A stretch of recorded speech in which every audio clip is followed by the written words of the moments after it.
मैंने तुमसे कहा ना मुझे कुछ नहीं सुनना। अगली बार मुझे फोन किया तो पुलिस कंप्लेंट कर दूंगी। इसे तुम धमकी ही समझना।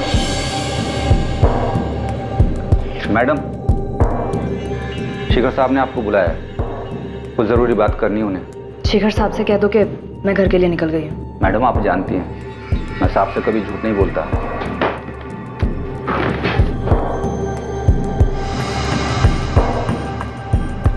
अब आपको झूठ बोलने की जरूरत नहीं है।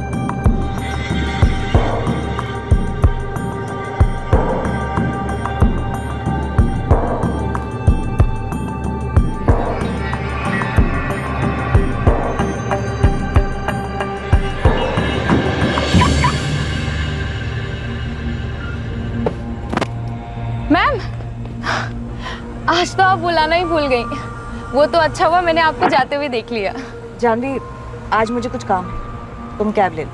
It's okay ma'am, no problem. See you tomorrow. Good night. नहीं, देविका ऑफिस से निकल गई।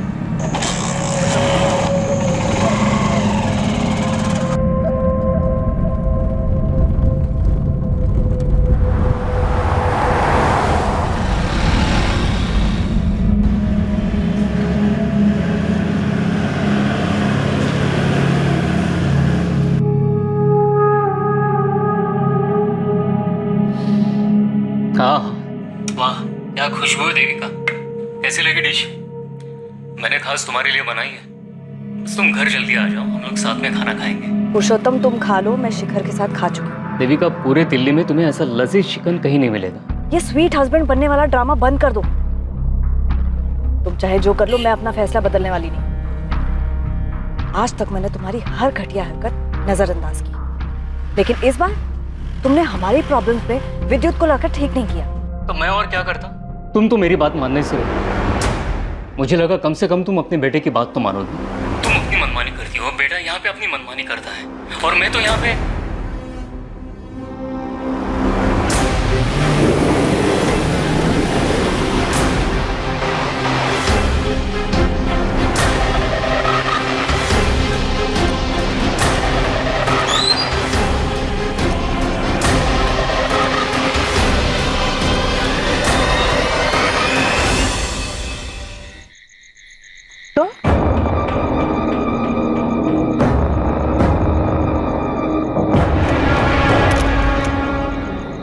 हाँ, ठीक से बताओ। मैडम, हम लोग यहाँ से गुजर रहे थे, देखा तो बीच सड़क पे गाड़ी खड़ी थी। पास आकर देखा तो यहाँ पर लाश पड़ी थी। मैडम, लाश देखकर हम लोग डर गए और सीधा आपको कॉल किया। मैडम, हमने तो अपना फर्ज निभा दिया, क्या हम जा सकते हैं? बाबू, छोटू, तुम लोग नहीं जा सकते। शायद आपको तुमसे बात करनी होगी।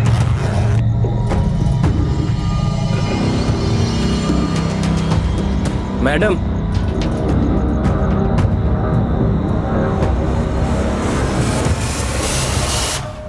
और रिंग गायब है। कपड़ों से और उंगली से लग रहा है कि किसी अच्छे घर की, पर बॉडी पर एक भी ज्वेलरी नहीं। ज्वेलरी उतारी गई। पर्स मिला है लेकिन कैश भी गायब है। लेकिन आईडी कार्ड मिला है। विक्टिम का नाम देविका शर्मा है, और बिजनेस कार्ड भी मिला है। शिखर कंस्ट्रक्शन पे मैनेजर थी। मोबाइल मिसिंग है, तो चोरी का मामला लग रहा है। शिखर कंस्ट्रक्शन में फोन करके इनके घर वालों को इन्फॉर्म कर दो। ये वीरान जगह बहुत सोच समझ के चुनी गई। लुटेरा पहले से घात लगाए बैठा हो। तो लाश गाड़ी से इतनी दूर, हो सकता है ये बाहर निकलकर 4-5 कदम आगे आई हो। लुटेरे ने किसी बहाने से देविका की गाड़ी को रोका हो। जैसे ही देविका कार से उतरकर बाहर आई हो, लुटेरे ने अटैक किया हो। गहने छीनने की कोशिश की हो। इसी छीना झपटी में लुटेरे ने गुस्से में चाकू चला।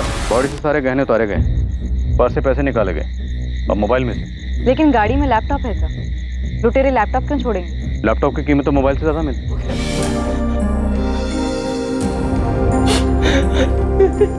सर, किसने किया ये मेरी देविका के साथ? देखिए, फिलहाल तो ये लग रहा है कि लूट के इरादे से ही देविका जी की गाड़ी को रोका गया होगा, और शायद छीना झपटी में लुटेरों ने चाकू चला दिया। वैसे इतनी रात गए आपकी बीवी यहाँ कहाँ से रही थी? काम से आ रही थी। अभी कुछ घंटों पहले मेरी बात भी हुई थी देविका से। हम साथ खाना खाने वाले थे। देविका जी की किसी से कोई दुश्मनी?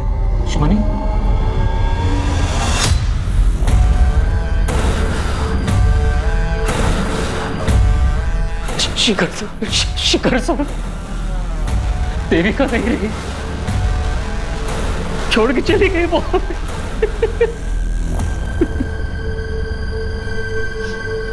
मैं शिखर बवेजा, मुझे देविका को देखना है। सर आइए आप, मैं ले चलता हूँ।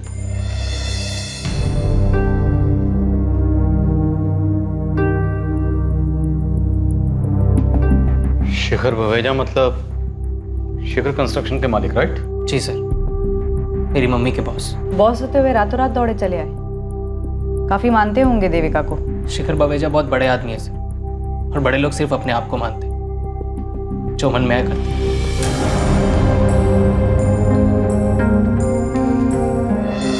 इतनी बेरहमी से मारा है देविका को। मैं बाहर हूं, मुझसे देखा नहीं जाता देविका को इस हालत में। पुरुषोत्तम जी, याद करिए, देविका का किसी से कोई झगड़ा हुआ हो, कोई अनबन रही हो? जी नहीं, देविका तो अपने काम से काम रखती थी। उसके लिए तो उसका अपना घर और उसकी जॉब, बस यही उसकी दुनिया थी। शिखर जी, देविका आपके साथ काम करती थी। कंस्ट्रक्शन लाइन जैसी कॉम्पिटिटिव फील्ड में अक्सर दुश्मनियां हो जाती हैं। क्या देविका की जान को किसी से खतरा था? खतरा मुझे था, दुश्मन मैंने पाले। और देविका पर इस तरह से हमला, तो हो सकता है आपके दुश्मनों में से किसी ने आपको चोट पहुंचाने के लिए ये सब किया। किसी में इतनी हिम्मत नहीं है कि शिखर बवेजा को चोट पहुंचा सके। मगर फिर भी अगर किसी ने ये जुर्रत की है तो उम्मीद करता हूं कि जल्द से जल्द आप उन्हें गिरफ्तार कर लें। आप बेफिक्र रहिए, हम पूरी कोशिश करेंगे। कोशिश नहीं, मुझे रिजल्ट्स चाहिए, और वो भी जल्दी।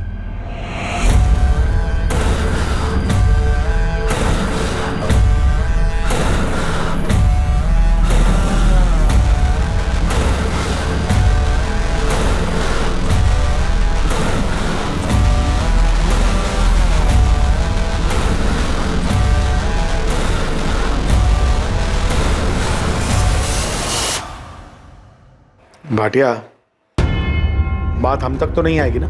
नहीं सर, कोई मुंह नहीं खोलेगा। जिसने देविका का भरोसा तोड़कर हमसे हाथ मिला लिया, उस पर इतना भरोसा करना ठीक नहीं। उसे को संभल कर।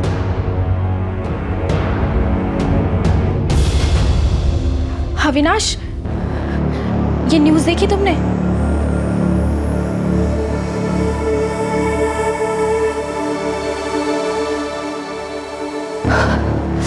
रोहित, ये तुम्हारा टिफिन। आज लौटने में थोड़ी देर हो जाएगी। ऑफिस के बाद लॉयर से मिलने जाना है। वो शिखर बवेजा के खिलाफ जो केस है वो। शिखर बवेजा के बजाय सिर्फ पापा भी तो कह सकती हो। मुझे पता है तुम नहीं मानोगी, लेकिन फिर से कह रहा हूँ, केस वापस ले लो। घर के झगड़े घर में सुलझाए जा सकते हैं, इसके लिए कोर्ट जाने की क्या जरूरत है? रोहित, मुझे देर हो रही है।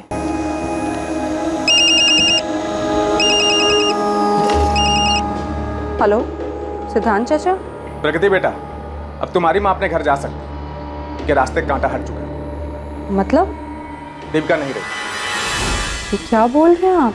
अब बुरे का अंजाम आखिरकार बुरा ही होता है। बहुत भयानक मौत मरी देविका। अच्छा, जाके सावित्री भाभी से बात करो कि उनकी प्रार्थना सफल हो गई। माँ से? जी जी चाचा।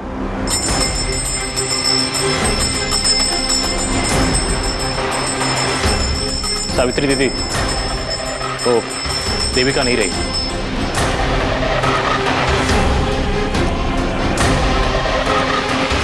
शिखर कंस्ट्रक्शंस की मैनेजर देविका शर्मा की हत्या पर लोगों की अलग अलग प्रतिक्रियाएं थी। कुछ लोग वाकई देविका की मौत से दुखी थे और कुछ लोगों को राहत महसूस हुई थी। देविका शर्मा की जिंदगी के कई पहलू अभी सामने आने बाकी थे। उसके निजी और व्यावसायिक रिश्ते, उन रिश्तों के समीकरण, उनकी पेचीदगियां, इन सब से गुजरने के बाद ही इस बात का जवाब मिलने वाला था कि आखिर देविका शर्मा को किसने और क्यों मारा। इसलिए आपको कोई रेजिस्टेंस मार्क नहीं मिली? जी, वार काफी ब्रूटल था। चाकू को पेट में घुसा के घुमाया गया था। किसी पेशेवर का काम नहीं। मुमकिन है सुपारी दी गई हो और हमलावर का इरादा जान से मारने का ही रहा होगा। कि अगर चोरी का इरादा होता तो लैपटॉप क्यों छोड़ते? जो गहने लूटे गए वो काफी कीमती थे। देविका के पति पुरुषोत्तम ने बताया कि गहने 1-1.5 लाख के थे। और कैश कितना था? कैश तो 2-3 हज़ार से ज्यादा नहीं रखती थी, लेकिन मोबाइल 80 हज़ार का था। IMEI ट्रैकिंग पर डालने के लिए बोल दिया है। उस एरिया के जितने भी हिस्ट्री शीटर्स हैं सबको राउंड ऑफ करो। जैन सर। जी सर। यस सर, मैं अपडेट करता रहूंगा सर। Thank you. कमिश्नर साहब, ये शेखर बवेजा हम पर प्रेशर डलवाना चाह रहा है। सर, देविका के पति पुरुषोत्तम से ज्यादा तो इसका बॉस शिखर बावेजा उछल रहा है। विद्युत बेटा जल्दी करो, तुम्हें कॉलेज छोड़ के मुझे मीटिंग के लिए पहुंचना है। शिखर अंकल वेट कर रहे होंगे मेरा। चाबी कहाँ रख दी मैंने? मम्मी, चाबी। आप भी ना दिन पे दिन भुलक्कड़ होती है।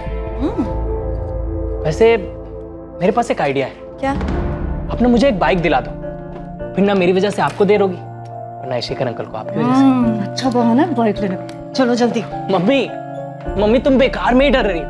मैं तो कभी 60 की स्पीड भी क्रॉस नहीं करता और सारे ट्रैफिक रूल्स भी फॉलो करता हूँ। और ये मत सोचना किसी लड़की को इंप्रेस करने के लिए बाइक मांग रहा हूँ। अच्छा तो फिर बाइक लेने का फायदा ही क्या? ये मेरी बाइक की चाबी। तुम्हारा advance birthday gift. Yes, you are the best mummy, my super mom. Vidyut बेटा, कुछ खा ले। मुझे नहीं खाना, आप खा लो। तुम नहीं खाओगे तो मैं कैसे खा पाऊंगा? हाँ? अच्छा बेटा सुन, शिखर सर से मेरी बात हुई। क्या? आप सबसे पहले तो ये शिखर सर बोलना बंद करो। वो मम्मी के बॉस थे, आपके बॉस नहीं। और क्या जरूरत थी आपको उनसे बात करने की? उनकी मनमानी की वजह से ही तो ये सब बिगड़ा था। बेटा, बड़े लोग मनमानी करते हैं क्योंकि उनकी मनमानी चलती है। और तू पुरानी बातें भूल जा। शिखर सर ने कहा है तू चाहे तो वहां फिर से काम शुरू कर सकता है। आपको जरा भी शर्म नहीं आती क्या पापा? आपके अंदर थोड़ा भी सेल्फ रिस्पेक्ट है भी या नहीं? विद्युत बेटा, कुछ खा तो ले। ठीक है कमिश्नर साहब, आई होप आपके ऑफिसर्स आपके किए हुए प्रॉमिस को निभाएंगे। Thank you sir. मैं आप सभी से सिर्फ एक बात कहना चाहता हूं, देविका अब नहीं है, लेकिन ये कंपनी है, और ये कंपनी जितनी मुझे अजीज है उतनी ही देविका को भी थी। शिखर कंस्ट्रक्शंस का नाम हमेशा शिखर पर ही रहना चाहिए। यही देविका को हमारी श्रद्धांजलि होगी। जानवी, देविका की जितनी भी फाइल्स हैं मेरे केबिन में लेकर आओ। जी सर।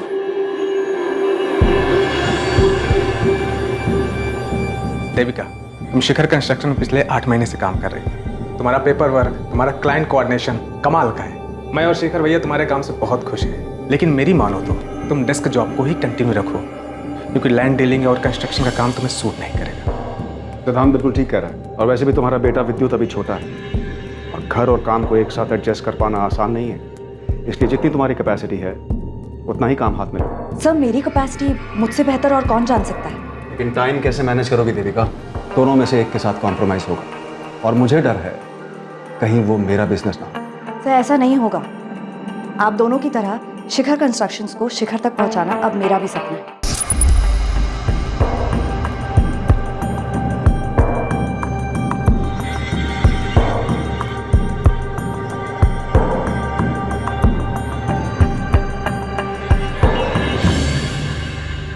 सर, देखते ही देखते देविका शर्मा 10 साल के अंदर ही शिखर कंस्ट्रक्शन की सेकंड बॉस बन गई थी।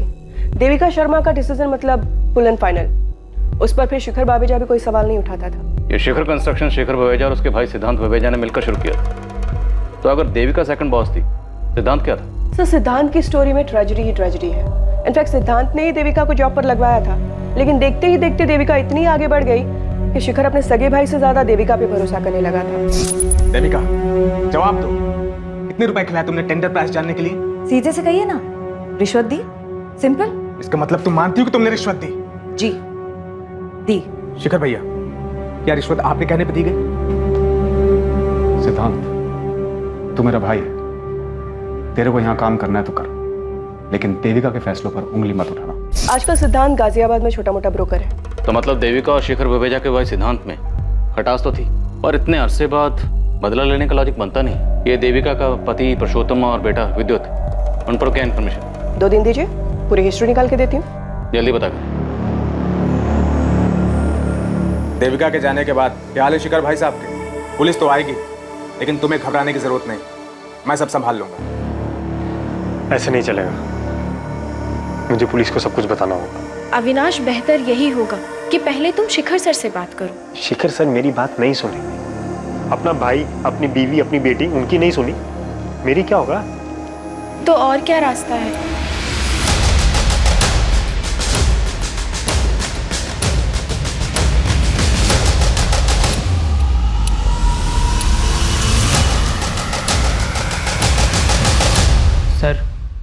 हमें मम्मी की बॉडी कब तक मिलेगी?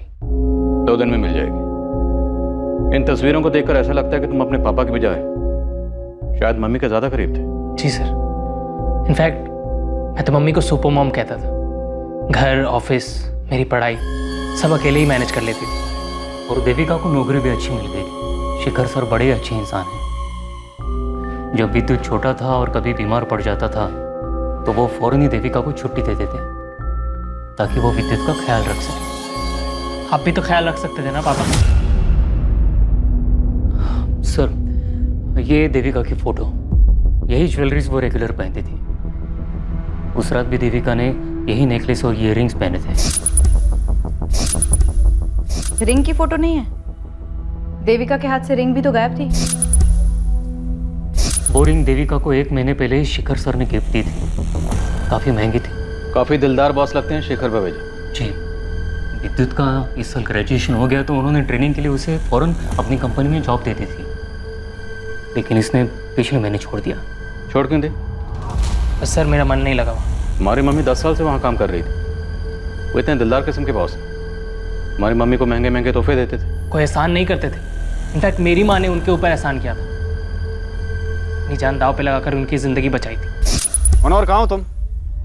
पार्किंग से गाड़ी लाने में इतना टाइम लगता है? गेट इट फास्ट, हम वेट कर रहे हैं। शिखर बवेजा उस दिन शिखर से भी ऊपर चले जाते और अपनी मनमानी करने के लिए जिंदा ना रहते अगर मेरी माँ ना होती। तुम बार बार एक लफ्ज का इस्तेमाल कर रहे हो, मनमानी। ऐसी क्या मनमानी की थी शिखर बवेजा ने? बिजनेस के नाम पर, पैसे के दम पर किसी का भी प्लॉट अपने नाम करवा लेना, अपनी बेटी से सिर्फ इसलिए रिश्ता तोड़ देना क्योंकि उसने अपने पसंद के लड़के से शादी कर ली, अपने सगे भाई को बिजनेस से बाहर निकाल देना, अपनी पत्नी और बेटे को घर से निकाल देना। ये सब मनमानी नहीं है तो और क्या है सर? विद्युत बेटा, ये शिखर सर का पर्सनल मामला है।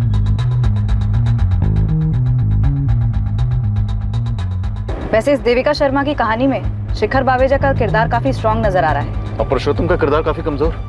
घर में माँ बेटे की इतनी तस्वीरें हैं लेकिन पुरुषोत्तम की एक भी नहीं। कुछ तो गड़बड़ थी इस फैमिली में। शिखर सर के खिलाफ बोलने की क्या जरूरत है? वो हमारी मदद करना चाहते हैं। आपको जरा भी दुख नहीं है ना मम्मी की मौत का? इनफैक्ट आपको तो ये दुख सताया जा रहा है कि कहीं जो पैसे आ रहे थे वो आना बंद ना हो जाए। इतने सेल्फिश कैसे हो सकते हैं पापा? ऐसा बिल्कुल नहीं है विद्युत। मैं भी देविका से बहुत प्यार करता था, दुख भी है उसके जाने का। हाँ, शायद मेरे चेहरे पे दिखता नहीं है क्योंकि पिछले 1 महीने से मैं खुद को इस बात के लिए तैयार कर रहा था कि देविका मुझे छोड़ के जाने वाली है। फिर भी आप शिखर बवेजा के नाम की ही माला जप रहे, जबकि सबकी वजह भी वही है। मैं नहीं करने वाला शिखर बवेजा की नौकरी। जी हाँ इंस्पेक्टर, जो रिंग देविका पहनती थी वो मैंने ही दी थी उसको। बिल है मेरे पास और उस पर रिंग की फोटोग्राफ भी है। मैं भिजवा दूंगा आपको। अच्छी बात है, आप हाथ पैर मार रहे हैं। उम्मीद करता हूं किसी नतीजे पर भी पहुंचे। साहब, बुरा ना माने तो कुछ कहूं? अगर आप मालकिन और विवेक बाबा को वापस घर बुला लेते तो। आज बोल दिया मनोहर, दोबारा नसीहत मत देना। आउट।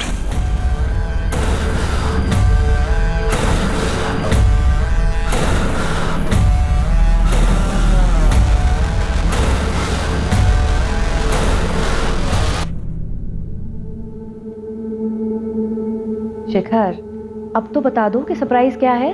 लाल बाग वाली जमीन हमें मिल गई है। Oh my God, Mir Chandani को तो अटैक आ जाएगा। देविका, आज बिजनेस की बात। चीयर्स। चीयर्स। तुम्हारी तबीयत तो ठीक है ना? Good music, good mood. Please बता दो, बात क्या है? खोलो इसे।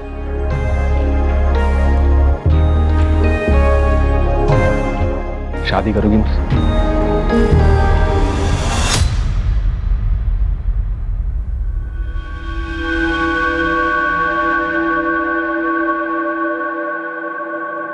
$20,000 मिलेंगे इसके।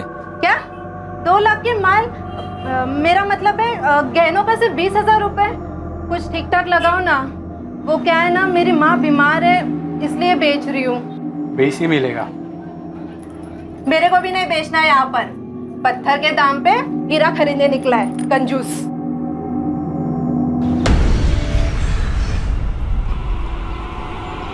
बाबू तू है क्या? मैंने बोला था ना तुझे, ये गहने तेरे पहनने के लिए है, बेचने के लिए नहीं। ऐसे गहने पहन के निकलूंगी तो लोग पूछेंगे नहीं क्या मुझे, इसलिए ना इसको बेचने में ही फायदा है। और वैसे भी ये लूट के गहने हैं, समझा? चुप कर पगली, मरवाएगी क्या? और वैसे भी दिल्ली में सिर्फ दीवारों के नहीं, हवाओं के भी कान होते हैं। और अगर गलती से पुलिस ने सुन लिया ना तो दोनों काम से गए। इस कहानी में भी कई मोड़ आने बाकी थे। पुलिस मर्डर के मोटिव को लेकर असमंजस में थी। किरदार कई थे, कहानियां भी कई थी, लेकिन हत्या का कारण अब भी गुप्त था। लेकिन जल्द ही संदिग्धों का पिटारा खुलने वाला था और कई दबे राज सबके सामने आने वाले थे। शुक्रिया मालकिन। कैसे हैं वो? सीकर साहब बहुत अकेले हो गए, लेकिन कभी कुछ जताते नहीं। मैंने उनसे बोला कि आपको और विवेक बाबा को वापस बुला लें, लेकिन उन्होंने मुझे डांट दिया। पर आप फिक्र ना करें, वो देविका तो अब रही नहीं। साहब एक दिन खुद आपको लेने आएंगे। नहीं जाऊंगा मैं उनके पास। वो लेने भी आएंगे ना, तब भी नहीं जाऊंगा, बोल देता हूँ। चुप रहो विवेक, तुम भी अपनी बहन की जैसी बातें करने लगे हो। उनका ख्याल रखिएगा और ऑफिस में जो कुछ भी हो रहा है उसकी खबर देते रहिएगा। जी मालकिन। सर, ये देविका के पति पुरुषोत्तम और उसके बेटे विद्युत का कंप्लीट केवाईसी निकाला है। ये पुरुषोत्तम थोड़ा अजीब कैरेक्टर है। नवाब की तरह जीता है, ना कोई काम ना कोई जिम्मेदारी, बस मटर गश्ती करना, गप्पे लड़ाना, यही उसका काम है। पुरुषोत्तम ने आखिरी जॉब 10 साल पहले की थी और जवानी में जितने भी जॉब किए कहीं पर भी 6 महीने से ज़्यादा नहीं टिका है वो। और देविका से शादी के बाद तो मानो उसने VRS ले लिया हो। उसकी सोसाइटी के लोग उसकी बहुत खिल्ली उड़ाते हैं, लेकिन उसकी मोटी चमड़ी पे कोई फर्क नहीं पड़ता है। और विद्युत को? बाप से बिल्कुल उल्टा। बात बात पे पटाखे फूटते हैं उसके दिमाग में। उसकी सोसाइटी के एक लड़के ने ही बताया था कुछ दिन पहले माँ बेटे में बहुत बड़ा झगड़ा हुआ था। क्या हुआ विद्युत? बाइक स्टार्ट नहीं हो रही? चल मेरे साथ कार में आ जा, तुझसे कुछ बात भी करनी है। शिखर के बारे में? शिखर अंकल बोलो बेटा। अंकल या डैडी? पापा ने मुझे सब कुछ बता दिया मम्मी। विद्युत, गाड़ी में बैठो, गाड़ी में बात करते हैं। क्यों शर्म आ रही है? अब शर्म नहीं आई जब उसकी दी हुई अंगूठी पहनी आपने? मैं आपको अपनी सुपर मॉम मानता था, अपने अपने बॉस के साथ। बकवास बंद करो, अभी तुम छोटे हो, ये नहीं समझोगे। लेकिन आप एक बात अच्छे से समझ लो मम्मी, आपको उस आदमी या मेरे में से किसी एक को चुनना होगा, क्योंकि मैं नहीं देख सकता आपको उसके साथ। और अगर ऐसा हुआ ना तो मैं कुछ कर बैठूंगा, या तो मैं अपने आप को मार दूंगा, या फिर उस शिखर को, या फिर आपको। विद्युत ने हमें बताया था कि शिखर विवेजा ने अपने बीवी बच्चों को घर से निकाल दिया था। आप एक बार मेरी बात तो सुन लीजिए। मुझे तुम्हारी कोई बात नहीं सुननी, तुम्हारी शक्ल तक नहीं देखनी। तुम जाओ यहाँ से। चलो माँ, हम चलते हैं। हाँ जाओ, सब जाओ, मुझे कोई फर्क नहीं पड़ता है। Get lost। तो मतलब देविका और शिखर विवेजा के बीच में गहरा रिश्ता था, दोनों सीरियस थे। हो सकता है यही देविका के कत्ल की वजह बनी है। देखिए, आपको कोई गलतफहमी हुई। मेरे पति ने मुझे घर से नहीं निकाला है। वो मुझे थोड़ी अस्थमा की प्रॉब्लम है, इसलिए हवा पानी बदलने मैं अपने बेटे के साथ अपने भाई के यहाँ आई। अब भी वक्त है, जो भी वो बता दीजिए, वरना हम सब तक पहुँच ही जाएंगे। मम्मी ने आपसे जो कहा वही सही है। उसकी तबीयत ठीक नहीं, इसलिए हम मामा जी के घर आए। नहीं मैडम, जीजा जी और दीदी में कोई प्रॉब्लम नहीं। हाँ प्रॉब्लम थी, पर इतनी भी बड़ी प्रॉब्लम नहीं थी जो कभी ठीक नहीं हो सकती। प्रगति, पुलिस स्टेशन आ सकती हो? लेकिन आपकी माँ और भाई ये दोनों तो कह रहे हैं कि कोई प्रॉब्लम नहीं। झूठ बोल रहे हैं सब। मेरी माँ, मेरे मामा जी और कुछ हद तक मेरा भाई विवेक भी, सब डरते हैं शिखर बावेजा से। शिखर बावेजा? आप नहीं डरती अपने पापा से? नहीं, मैं किससे नहीं डरती, लेकिन मेरी माँ डरती है, मेरे बाप से, समाज से, उसके आने वाले कल से। तभी तो ये बात कबूल नहीं कर पा रही कि मेरे बाप ने उसको धक्के मार के उसके घर से बाहर निकाल दिया। लेकिन देविका तो अब कभी लौट नहीं पाएगी, और देखा जाए तो देविका की मौत से तुम्हें और तुम्हारी माँ को सबसे ज्यादा फायदा हुआ है। तुम्हारी माँ वापस अपने घर जा सकती है। मेरी माँ इस बात का इंतजार कर रही है कि कब शिखर बावेजा खुद उसको उस घर में वापस ले जाने आएंगे, लेकिन मुझे पता है कि वो ऐसा कुछ नहीं करने वाले। और मेरी माँ तो खुद कुछ करना नहीं चाहती। और जहाँ तक रही मेरी बात, मुझे सिर्फ उस पुश्तैनी घर से लेना देना है जहाँ से उसने मेरी माँ को धक्के मार के निकाल दिया उस देविका की वजह से, जिस पे मेरी माँ का हक है। इसलिए मैंने केस भी किया है। इसके अलावा मुझे शिखर बावेजा से कोई मतलब नहीं। तो आप अपनी और अपने परिवार की परेशानियों के लिए किसे जिम्मेदार मानती हैं? अपने पापा शिखर बावेजा को या देविका शर्मा को? अपनी माँ को।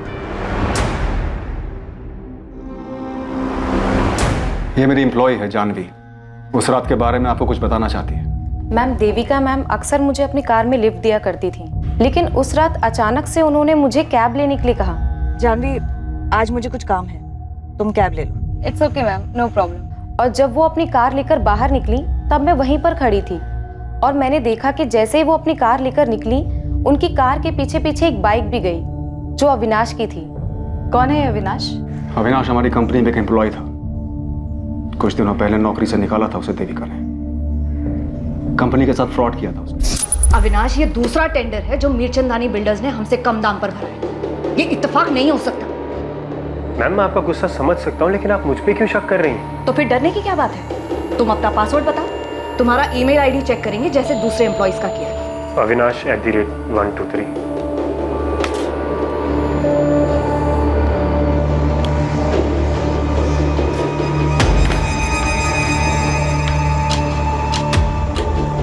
Ma'am, I have no idea ये किसने किया है। आई थिंक मेरा ईमेल अकाउंट हैक हुआ है।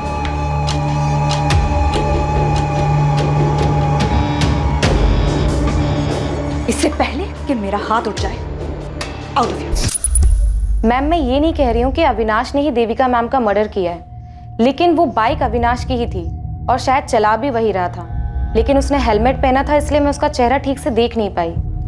देविका ने मुझे बताया था कि नौकरी से निकाले जाने के बाद भी अविनाश उसे फोन किया करता था। मैंने तुमसे कहा ना मुझे कुछ नहीं सुनना। अगली बार मुझे फोन किया तो पुलिस कंप्लेन कर दूंगी। मुझे इस अविनाश का नंबर और एड्रेस चाहिए। जानवी, यू कैन गो।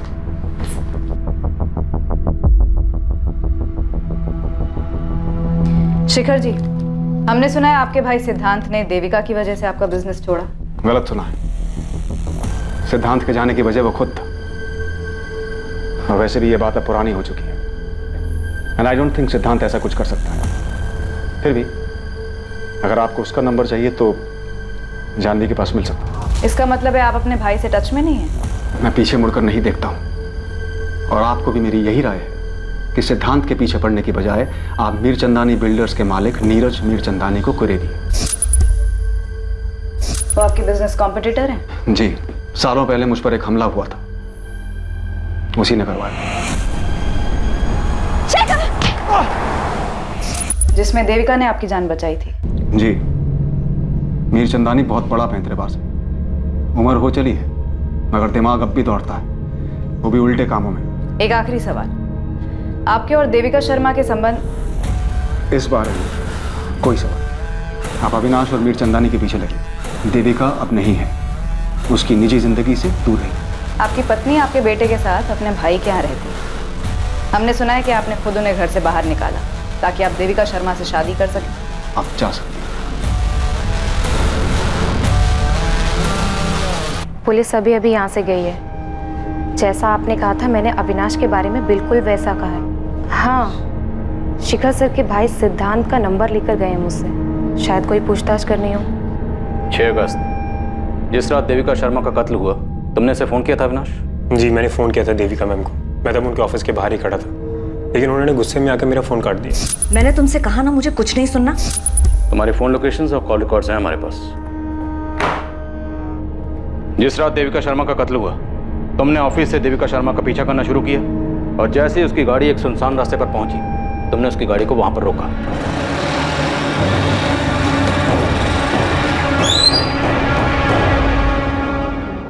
तुम? और फिर वहां तुमने देविका शर्मा का कत्ल किया और थोड़ी दूर ले जाकर उसकी बॉडी को छोड़ दी। जी नहीं, ऐसा कुछ भी नहीं हुआ था सर। मैं सिर्फ देविका मैम को मिलकर उनको कुछ दिखाना चाहता था, लेकिन वो मेरी बात सुनने के लिए राजी नहीं थी, इसीलिए मुझे यह रास्ता अपनाना पड़ा। ऐसी क्या बात थी?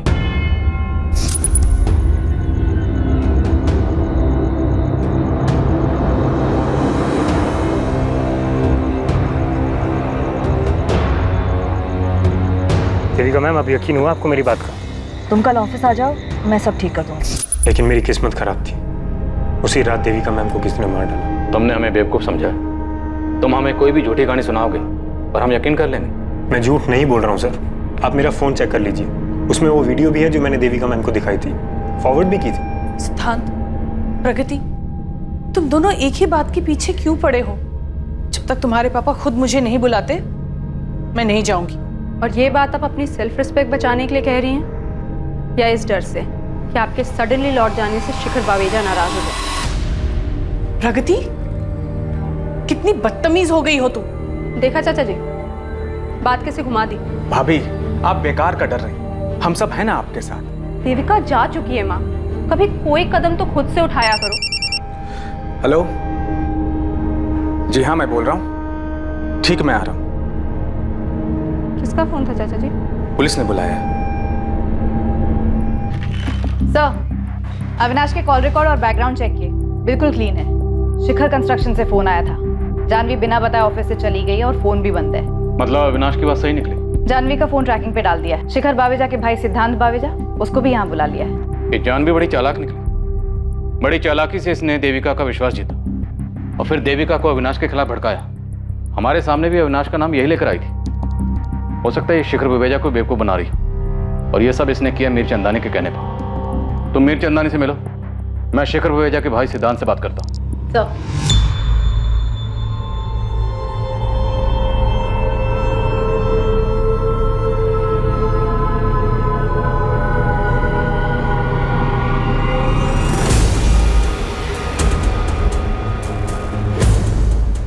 मीर चंदानी जी, कुछ कहना चाहेंगे इस वीडियो के बारे में? अब क्या कहूँ सर, लेकिन सच तो यही है कि मेरे सगे भाई शिखर बावेजा ने उस देविका के लिए मुझे बिजनेस से निकाल दिया। तो आपके साथ ये जो नाइंसाफी हुई उसके लिए गुस्सा तो आपको बहुत आया होगा, और ऊपर से शिखर और देविका शर्मा कहाँ से कहाँ पहुँच गए, इतने कामयाब हो गए। कामयाबी एक भ्रम है इंस्पेक्टर। शिखर को लगता है कि वो कामयाब है, देविका को भी कुछ ऐसा ही लग रहा था। लेकिन जरा दोनों के घरों में झांक के देखिए, शिखर अकेला रहता है, ना अपनी बीवी का रहा और ना देविका का। और देविका के साथ क्या हुआ वो तो आप जानती ही हैं। और इसे आप अपनी कामयाबी मान रहे हैं। देविका की सुपारी देकर आपको क्या फायदा हुआ? सुपारी? मैंने रिश्वत देने के नाम पे कंपनी छोड़ दी और आप सुपारी देने की बात कर रहे हैं? मैं उसूलों वाला आदमी हूँ सर। बिजनेस में उसूल तो आप मानते नहीं। जानवी का इस्तेमाल किया। मेरे बारे में कई सारी अफवाहें फैली हैं मार्केट में, लेकिन ये मर्डर करवाना मेरा तरीका नहीं है। मैं खिलाने पिलाने में यकीन रखता हूँ। देखिए, जानवी ने जो किया अपनी मर्जी से किया और उसकी बराबर कीमत मिलती रही उसे। और जानवी की मदद से नए कॉन्ट्रैक्ट पाने में हम हमेशा शिखर से आगे रहे हैं। तो देविका को मरवा के मुझे क्या फायदा होगा? सर, देविका के मरने से मुझे कोई फायदा नहीं, और वैसे भी मैं भैया के साथ बिजनेस करना चाहता ही नहीं हूँ। मैं तो बस इतना ही चाहता हूँ कि सावित्री भाभी और विवेक वो अपने घर वापस चले जाएं और शिखर भैया प्रगति को फिर से अपना ले। जब से उसने लव मैरिज किया है तब से भैया ने सारे रिश्ते उसके साथ तोड़ दिए। तो आपको क्या लगता है देविका शर्मा के मरने से सबसे ज्यादा फायदा किसे हुआ होगा? शिखर बावेजा को। देविका उससे रिश्ता तोड़ना चाह रही होगी और शिखर ने उसके लिए अपने परिवार को घर से बाहर निकाल दिया। शिखर एक बहुत ही इगोइस्टिक इंसान है, उसे मंजूर नहीं कि कोई उसे ना कहे और इसीलिए उसने देविका को मरवा दिया।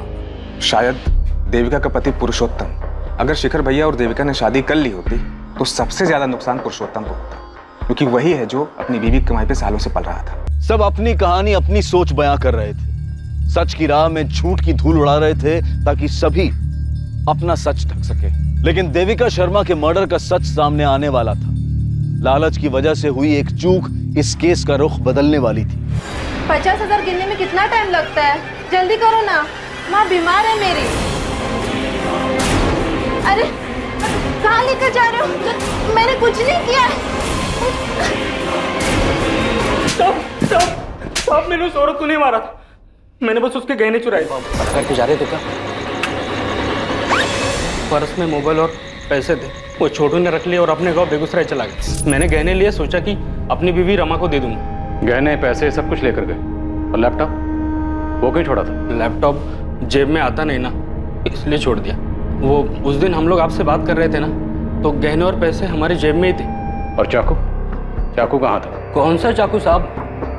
हम लोग ने कोई खून नहीं किया। यकीन मानिए साहब, मैं सच बोल रहा हूँ। देख बे, जब तक सच नहीं बोलेगा ना तू यहां से जाएगा नहीं। और तेरा पार्टनर छोटू, उसका पता बोल। बोल।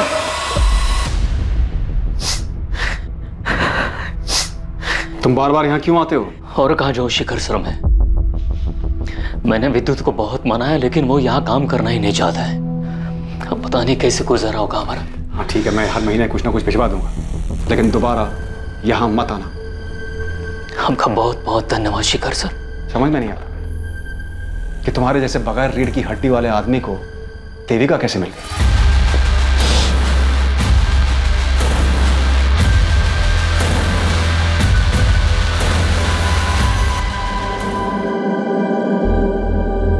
ये रिंग कब ली?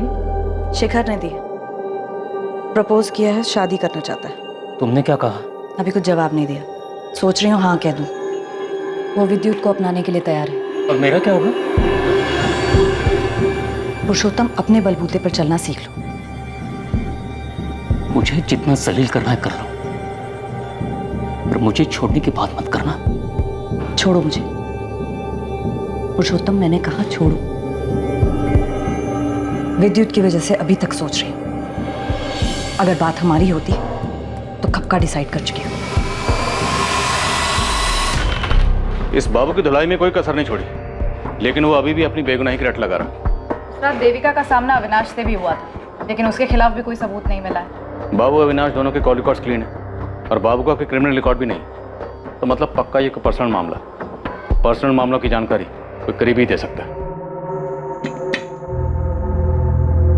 साहब मैं जाता हूँ।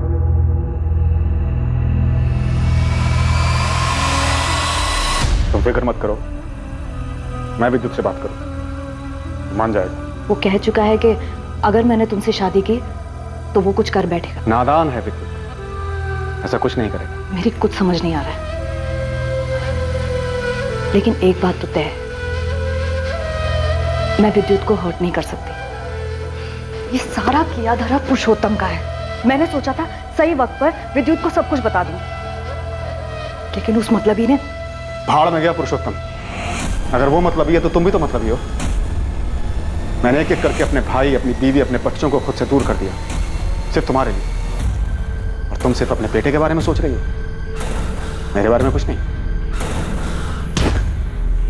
तुम इस तरह अपनी मनमानी नहीं कर सकती, मुझे नहीं छोड़ सकती। मैंने अभी कोई फैसला नहीं लिया था, लेकिन तुम्हारी ये हरकत देखकर मन कर रहा है कि तुम्हारे साथ सारे के सारे रिश्ते अभी तो मैं सावित्री नहीं जो तुम्हारी सारी बदतमीजियां सहूंगी।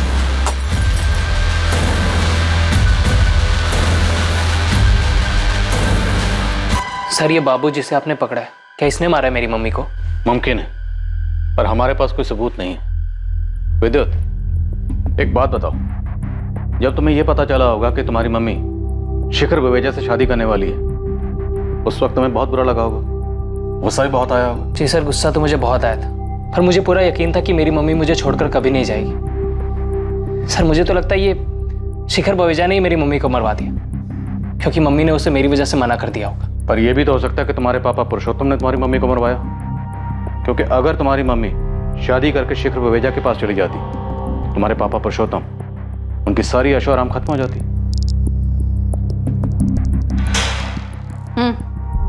चल बाबू, तेरी छुट्टी। सच में मैडम, वो खूनी मिल गया आपको? हाँ मिल गया, तू जा। वैसे मैडम किसने किया खून? हेलो जी सर, ठीक है मैं अभी आता हूँ। लेकिन खून किया किसने? जी जी पापा भी यहीं हैं, उनको भी लेके आता हूँ। ये सब क्या है इंस्पेक्टर? आपने मेरा टाइम वेस्ट करने के लिए मुझे यहाँ पर? सर मेरी मम्मी को किसने मारा है?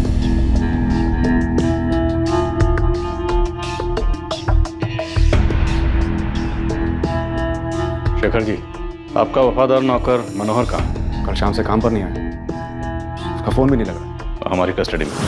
व्हाट? जैसे देविका जी ऑफिस से निकली, मैंने बल्ली को एसएमएस किया। हमने पहले से प्लान बनाया था। देविका जी के घर के रास्ते पर एक सुनसान जगह पड़ती है, वहाँ बल्ली पहले से ही घात लगाए बैठा था। हाँ बल्ली भाई, काम हुआ? जब मुर्गी आई ही नहीं तो हलाल क्या करूंगा? क्या? ये कैसे हो सकता है? तूने बोला था कि 15 मिनट लगेंगे, आधे घंटे से यहीं खड़ा हूं मैं। 10 मिनट और रुको प्लीज, वो जरूर आएगी। बाद में पता चला कि अविनाश ने देविका जी का रास्ता रोका था। ये बल्ली कौन है? तुझे कहाँ मिला? बल्ली मेरे गांव का है। कुछ देर बाद देविका जी वहाँ से गुजरी और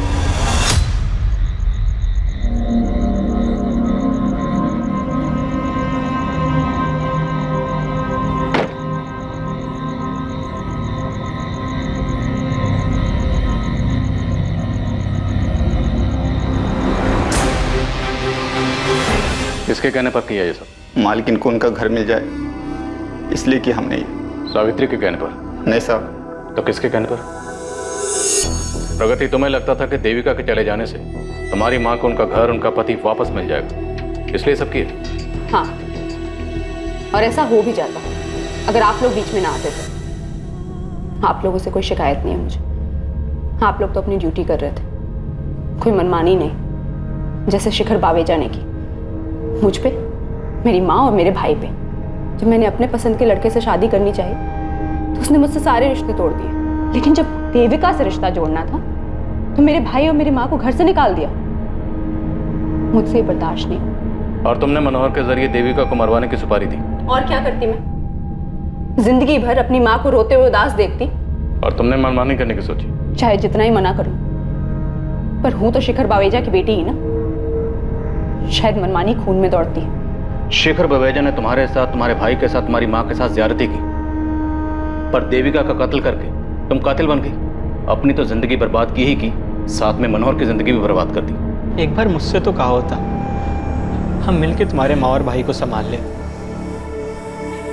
गलती मेरी है, मैंने ही इसकी बात नहीं मानी। हिम्मत करके मुझे शिखर को छोड़ देना चाहिए था। शायद अपने दुख के आगे मैं ये समझ ही नहीं पाई कि मेरे दुख का मेरे बच्चों पे क्या असर पड़ रहा है। मुझे माफ कर दे प्रगति।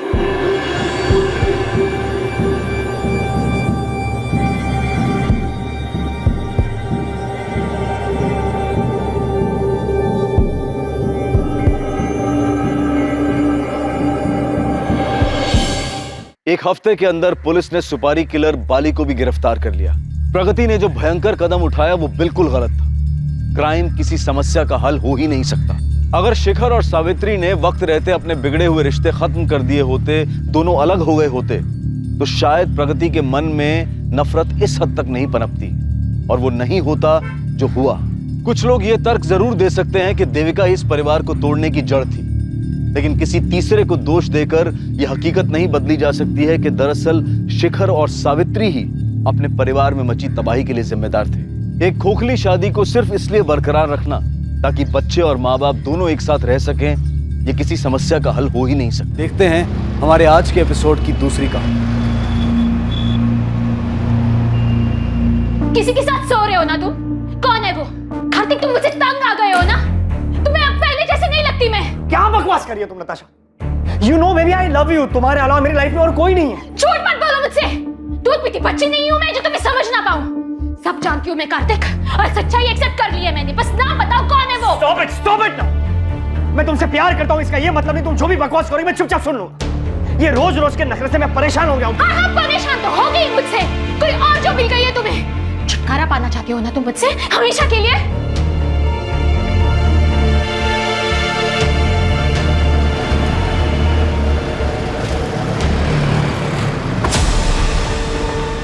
अरे कार्तिक सुन।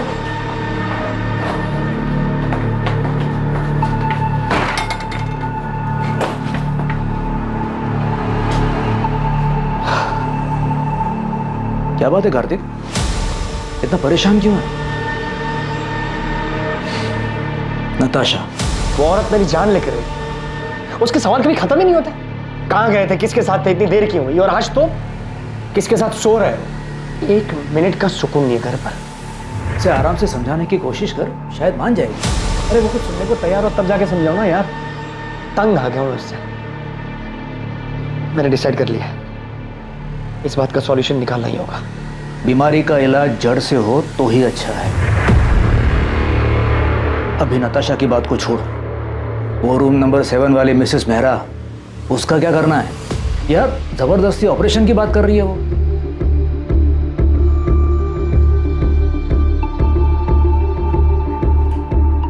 क्या हुआ? आप बहुत डिस्टर्ब लग रहे हैं। इसमें कौन सी नई बात है? फिर से झगड़ा हुआ क्या? हाँ, मेरी जिंदगी में एक ही तो परेशानी है। उसे हम पर शक है क्या? कार्तिक की बात अगर सच निकली तो क्या सच में उसका अफेयर नहीं हुआ था? मैं अपने पति को अच्छी तरह से जानती हूँ। मुझसे उब गया है, छुटकारा पाना चाहता है वो मुझसे, पर मैं ऐसा कभी होने नहीं दूंगी। मैं तुम्हारे साथ हूं नताशा। आगे जो कुछ भी करना है सोच समझ के करना होगा।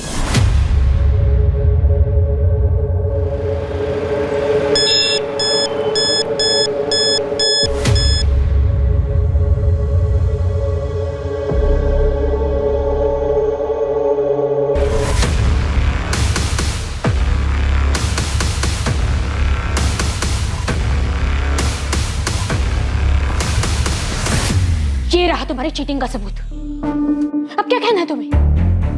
ये तुम्हें कहां से मिला? झूठ है ये। अब तो झूठ बोलना बंद करो कार्तिक। यकीन करो मेरा नताशा, ये नकली तस्वीरें हैं, मॉर्फ की हुई तस्वीरें। किसी ने तुम्हें बहकाने के लिए भेजी, ट्रस्ट मी। तुम मुझे बेवकूफ बना रहे थे कार्तिक। अब तुम देखना तुम कैसे बर्बाद करती हो। अब धमकी दे रही हो तुम मुझे? तुम्हें जो समझना है तुम समझ लो। तुम भी सुन लो, मैं ऐसा होने नहीं दूंगा।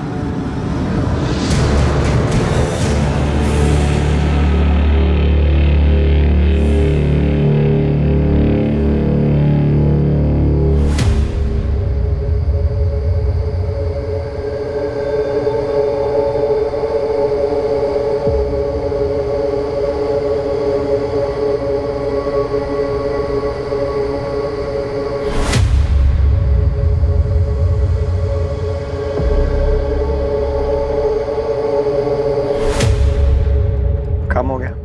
हाँ, हो गया। किसी को पता तो नहीं चलेगा ना? नहीं, किसी को शक भी नहीं हुआ।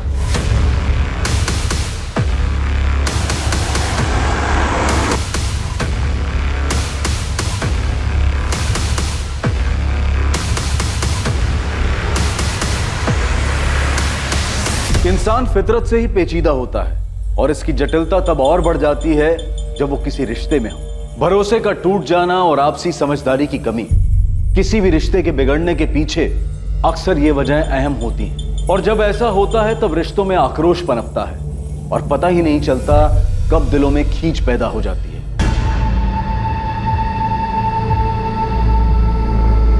सर, विक्टिम को स्टैप किया गया, गला दबाने के निशान भी साफ दिखाई दे रहे हैं और चेहरा भी बिगाड़ दिया गया ताकि विक्टिम की पहचान को छुपाया जा सके। बॉडी पर और कोई भी जेवर नहीं सिवाय इस ब्रेसलेट।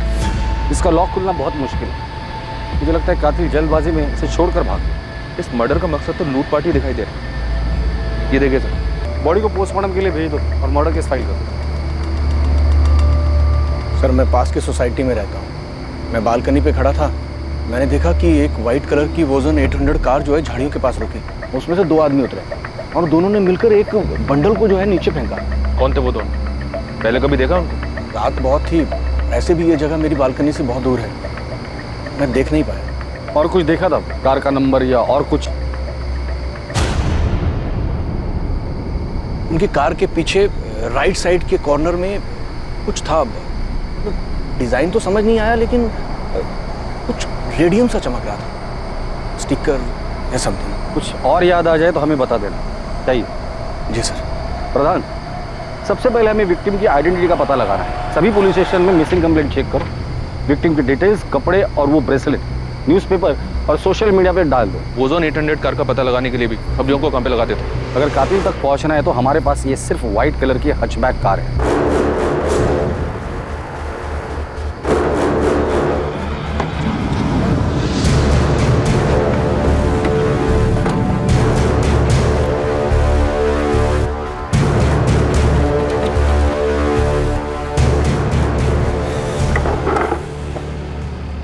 राजीव, किसी को शक तो नहीं होगा ना कि ये गाड़ी मेरी थी? तो टेंशन मत ले। अगर हम शांत रहेंगे ना तो किसी को कुछ नहीं पता चलेगा, समझा? और ये गहने का क्या करना है? तू रख। इस काम का इनाम समझो। बस ध्यान रखना कि इन्हें अभी बेचने की कोशिश भी मत करना।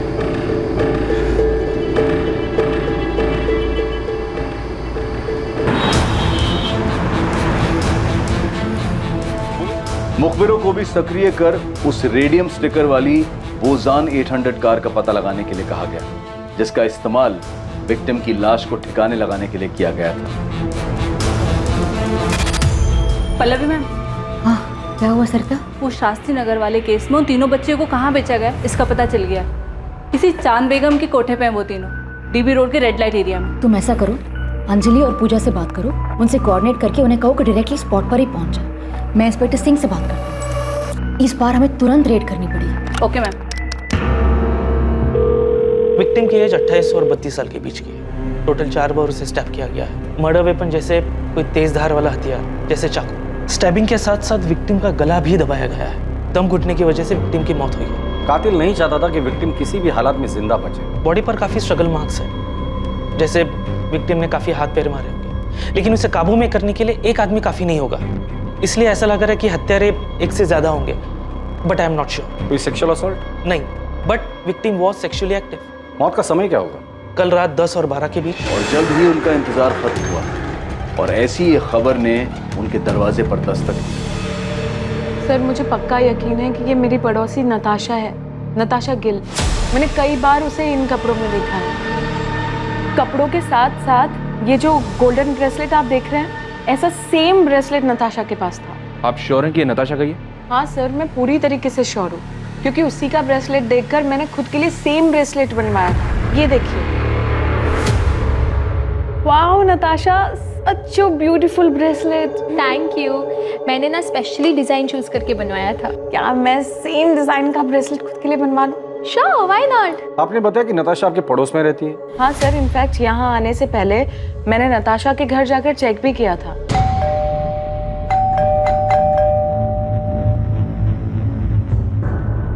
उसके बाद मैंने नताशा और उसके पति कार्तिक को फोन भी ट्राई किया, पर दोनों का नंबर स्विच ऑफ आ रहा था। ये सब देखकर मुझे लगा कि कुछ ना कुछ तो गड़बड़ है, इसलिए मैं सीधा यहाँ पर आ गई। आप मुझे कार्तिक और नताशा का नंबर लिख के दीजिए। वैसे ये दोनों काम क्या करते हैं? सर कार्तिक डॉक्टर है और उसका खुद का नर्सिंग होम भी है, fit and care nursing home, जो जीवन चौक पर है। और नताशा टीचर है, स्कूल में हायर क्लासेस को पढ़ाती है। नताशा और कार्तिक के बीच रिलेशन कैसा था? देखने से तो सब ठीक ही लगता था सर, पर कभी कभी नताशा की बातों से ऐसा लगता था कि वो अपने हस्बैंड को लेकर बहुत पसेसिव थी। सर, कार्तिक और नताशा दोनों के फोन स्विच ऑफ। कोई और नंबर है? मेरा मतलब है माँ बाप या कोई रिलेटिव? नहीं सर, मेरे पास तो कोई नंबर नहीं है, पर आप उज्ज्वला से पूछ सकते हैं। वो मेरे यहाँ काम करती है और नताशा के यहाँ पर भी वही काम करती है।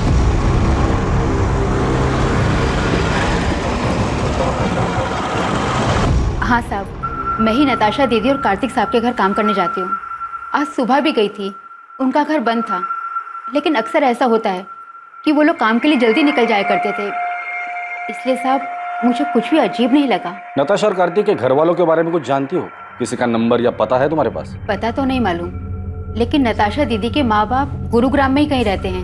उनकी माँ का नंबर है मेरे पास। इन दोनों का आपस में रिश्ता कैसे था? पहले तो बहुत अच्छा रिश्ता था, लेकिन पिछले 3 महीने से उन दोनों के बीच में काफी झगड़े हो रहे थे। 10 अगस्त को उनके यहाँ काम करने गई थी? जी। क्या तब लड़ाई झगड़ा कुछ हुआ था? हाँ साहब, उस दिन भी उन दोनों के बीच में काफी झगड़ा हुआ था। ये तुम्हें कहाँ से मिले? झूठ है ये। अब तो झूठ बोलना बंद करो कार्तिक। तुम देखना मैं तुम्हें कैसे बर्बाद करती हूँ अब। नताशा ने? क्यों? वो अफेयर वाले शक को लेकर? हो सकता है साहब। ठीक है उज्ज्वला, तुम जा सकते, जरूरत पड़ेगी तो दोबारा बुला लो। जी साहब। साहब, वो जो लाश है सच में नताशा दीदी की है? देखो, जब तक नताशा के परिवार वाले आके लाश को पहचान नहीं लेते हम कुछ नहीं कह सकते। नताशा के पेरेंट्स से बात हो गई है, वो डेड बॉडी की पहचान करने के लिए हॉस्पिटल आ रहे हैं। लेकिन सर, कार्तिक के बारे में उन्हें भी कोई खबर नहीं है। अगर वो लाश नताशा की है तो बड़ी अजीब बात है। बीवी को मरे 2 दिन हो गए और पति गायब है। या तो कार्तिक भाग गया है या फिर उसके साथ भी कुछ हुआ है। ईशा, तुम्हारा असाइनमेंट कंप्लीट हुआ? कल तुम्हारी लास्ट डेट है ना? नहीं माँ, क्यों? और तुम कॉलेज भी नहीं गई आज? मेरा मन नहीं हो रहा था। अच्छा माँ, वो पापा से बात हुई? नहीं, और मुझे उनसे कोई बात करनी भी नहीं। अच्छा ठीक है बैठो, खाना खाओ। वो तुम्हारे पापा हैं, तुम उनसे बात नहीं करोगी तो सब क्या कहेंगे? जिसे जो बोलना है बोलने दो माँ, मुझे कोई फर्क नहीं पड़ता। जो कुछ भी हुआ है उसे अब पीछे छोड़कर आगे तो बढ़ना पड़ेगा ना। ईशा, मैं तुमसे बात कर रही हूँ, फोन साइड में रखो। माँ, आपने ये मैसेज देखा क्या? ये आपकी बेटी नताशा के? नताशा के बाई एड़ी में काला निशान है, बचपन से।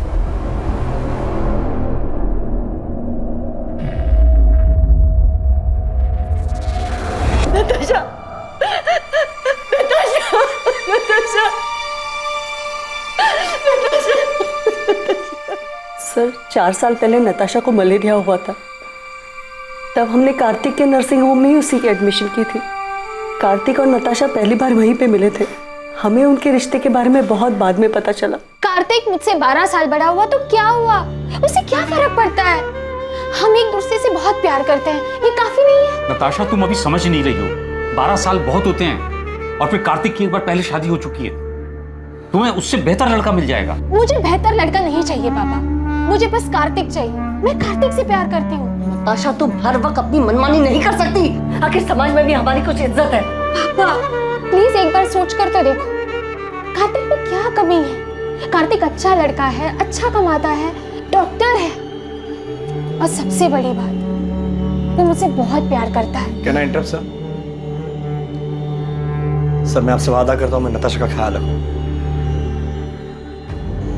आपको कोई शिकायत का मौका नहीं दूंगा। तुम्हारा पहले डाइवोर्स क्यों हुआ था? पापा, अब पुरानी बातें उठाने से क्या फायदा? कार्तिक आगे बढ़ चुका है अब मेरे साथ, और हम एक दूसरे के साथ बहुत खुश हैं। नताशा को हम दुखी नहीं देख सकते थे, इसलिए हमें उसकी जिद के आगे झुकना पड़ा। क्या आप लोगों को पता है कि कार्तिक की जिंदगी में नताशा के अलावा भी एक दूसरी औरत थी? क्या? सर, ये क्या कह रहे हैं आप? जी हाँ, और पिछले कई महीनों से इसी बात को लेकर कार्तिक और नताशा के बीच झगड़ा हो रहा है। सर, मेरी नताशा से हर दूसरे दिन बात हुआ करती थी, उसने तो कभी ऐसा कुछ नहीं कहा। सर, नताशा और कार्तिक दोनों के कॉल रिकॉर्ड्स कल सुबह तक आ जाएंगे। प्रधान, जल्द से जल्द हमें कार्तिक तक पहुंचना होगा। पहले उसकी बीवी नताशा की डेड बॉडी हमें मिलती है, फिर पता चलता है कि उसके लाइफ में नताशा के अलावा दूसरी औरत भी, और इन सब के बीच ये कार्तिक कहाँ गायब हो गया पता नहीं। हो सकता है सर कार्तिक के कॉल रिकॉर्ड से हमें उस दूसरी औरत का पता चल जाए।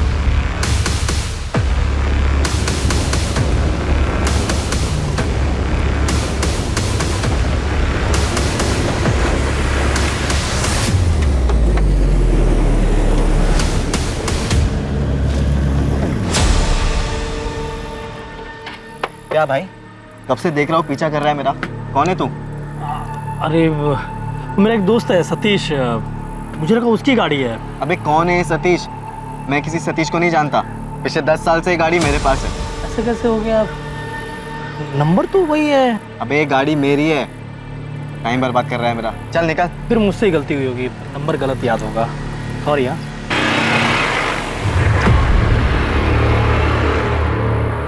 हाँ विक्रांत बोल। राजीव, वो एक आदमी मेरा पीछा कर रहा था गाड़ी से। पीछा कर रहा था? तो तूने क्या किया? मैंने उससे जब पूछा तो बोल रहा था कि किसी सतीश की गाड़ी है ये। तूने उसकी शक्ल देखी ना? वो दिखने में कैसा था? मतलब पुलिस वाला लग रहा था क्या तुझे? नहीं, पुलिस वाला तो नहीं लग रहा था वो। तू फालतू में टेंशन ले रहा। अबे हमने पीछे कोई सबूत छोड़ा ही नहीं है, कोई तुझ तक नहीं पहुंच पाएगा विक्रांत। ठीक है राजीव। सर, कॉल रिकॉर्ड्स के हिसाब से नताशा रात को 10 बजे अपने घर वाले एरिया से बाहर निकली थी। फिर उसका फोन एक जगह से दूसरी जगह लगातार मूव होता रहा, और 1 घंटे बाद तकरीबन रात को 11 बजे उसका फोन स्विच ऑफ हो गया। उसके फोन पर लास्ट कॉल रात को 9:30 बजे था सर, 44756 इस नंबर से। मतलब कॉल आने के आधे घंटे बाद वो घर से निकली, जरूर कॉलर से मिलने गई। किसका नंबर है? ये नंबर भी स्विच ऑफ है सर, इसकी भी डिटेल्स निकलवा रहा हूँ। कार्तिक का कुछ पता चला? उसके कॉल रिकॉर्ड्स क्या कहते हैं? सर 10 अगस्त की रात को कार्तिक का फोन रात को 11:50 पर स्विच ऑफ हुआ था।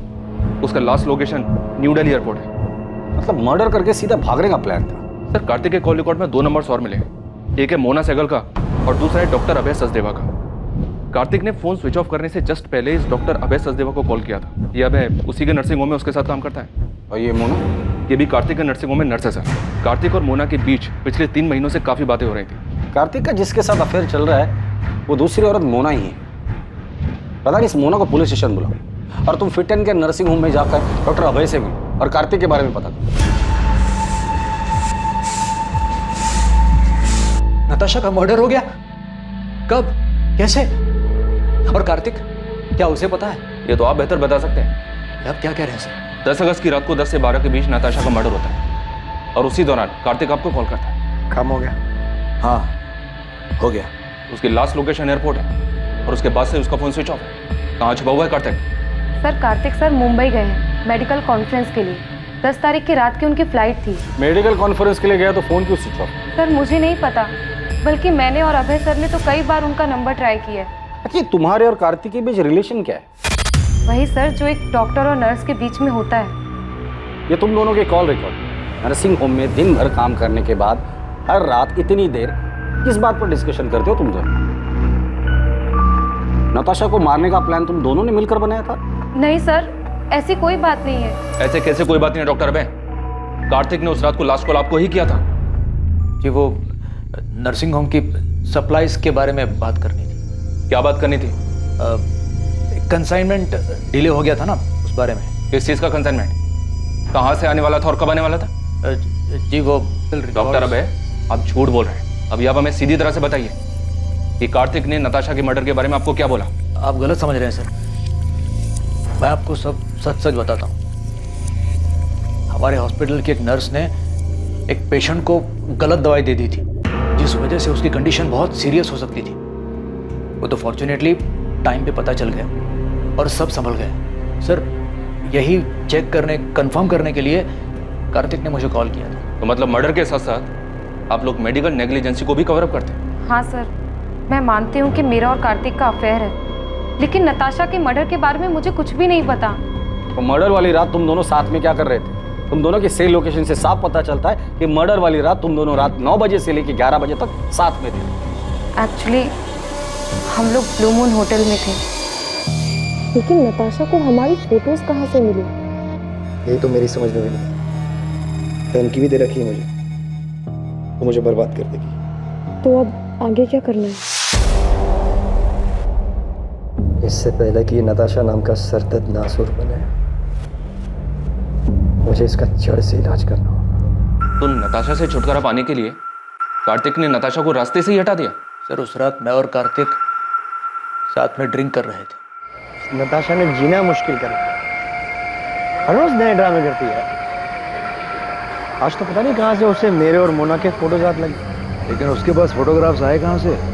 पता नहीं यार कहाँ से मिले। लेकिन अब इस बात का परमानेंट सॉल्यूशन ढूंढना है। मतलब कार्तिक ने नताशा को मारने की बात की थी?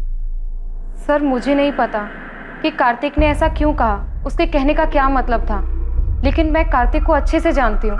वो ऐसा बिल्कुल भी नहीं कर सकता।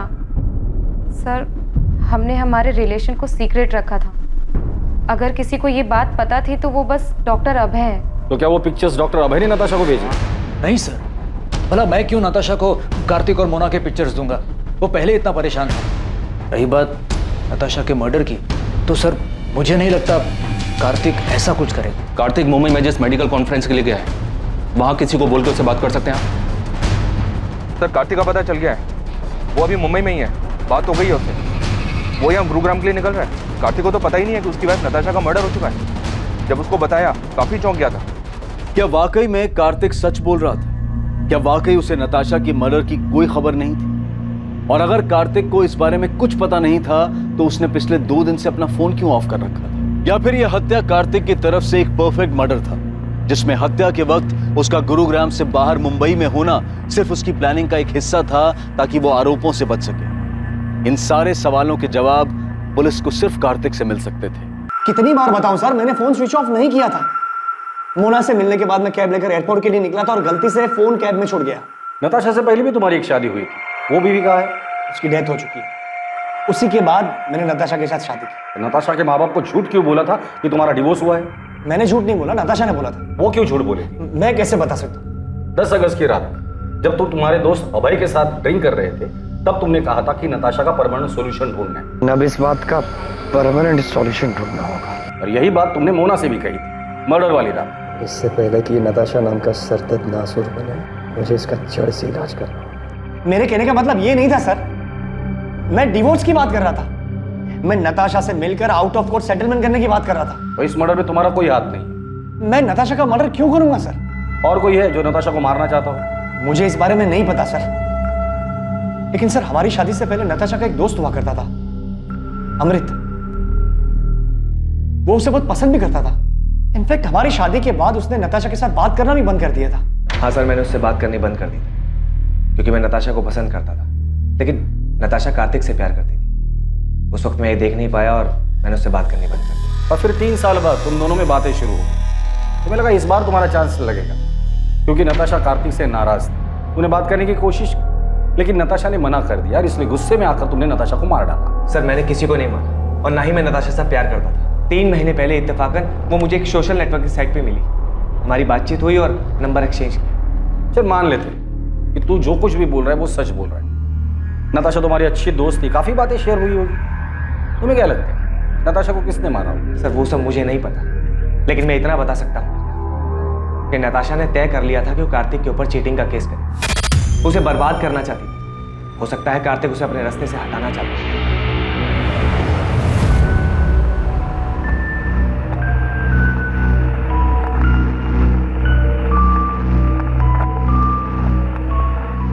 ये कार्तिक तो हमारे साथ गेम खेल रहा है।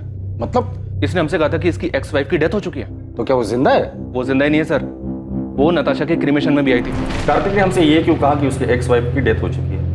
मुझे नहीं पता। हमारे रिश्ते के बारे में सभी लोग जानते हैं, कुछ छुपा नहीं है इसमें। नताशा भी हमारे रिश्ते के बारे में जानती थी। अब लोगों को डिवोर्स क्यों हुआ? डिवोर्स नहीं हुआ है हमारा।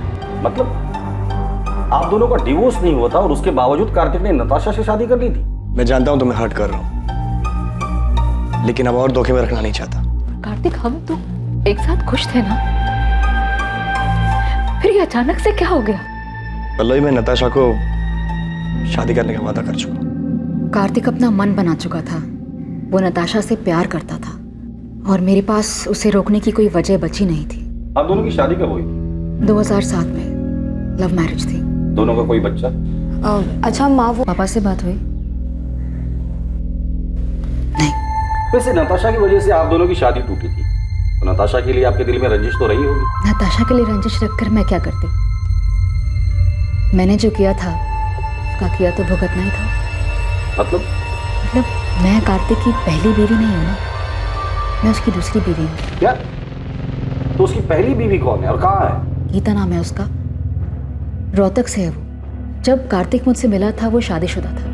हमारे बीच में प्यार हुआ, मैं उनके बीच में आ गई थी, तो उसने गीता को डिवोर्स दे दिया। मतलब आप कह रही है कि कार्तिक की 3 शादियां हो गई है और उसके बावजूद अभी उसका किसी और के साथ अफेयर चल रहा है? कार्तिक हमेशा ऐसे ही खुदगर्ज था, बस मैं प्यार में अंधी हो गई थी। गीता कार्तिक की पहली बीवी, उसका एड्रेस है आपके पास?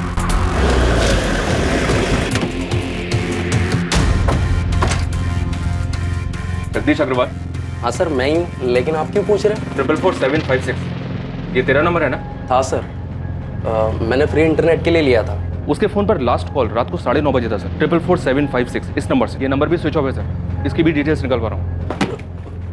अभी सच सच बोल, नताशा गिल को क्यों मारा? नताशा? सर ये कौन है और मैं किसी को क्यों मारूंगा? तू एडीआई कॉलेज में पढ़ता है ना? नहीं सर, मैं तो एसआरवी कॉलेज में पढ़ता हूँ। सर मुझे नहीं पता आप किस मर्डर की बात कर रहे हो। मैं किसी नताशा को नहीं जानता और इंटरनेट यूज़ करने के बाद मैंने वो सिम कार्ड फेंक दिया था सर। और तेरी इस लापरवाही की वजह से किसी ने उस सिम कार्ड का इस्तेमाल करके बहुत सफाई के साथ मर्डर कर दिया। सच सच बता, नताशा के मर्डर में कहीं तेरा हाथ तो नहीं? दिमाग खराब हो गया तेरा? क्या बोलना क्या चाहता तू? पुलिस को तुझ पे शक। उस रात तूने कहा था कि तू नताशा से काफी परेशान था, उससे पीछा छुड़ाने के लिए कुछ करने की सोच रहा था। अभय, मैं मुंबई से लौटने के बाद नताशा के साथ डिवोर्स देने की सोच रहा था। ये बात तू मुझे उस रात भी कह सकता था। मुझे भरोसा नहीं मुझ पर। मैं तुझ पे भरोसा करना चाहता हूँ एंड आई ट्रूली होप कि तू सच बोल रहा है।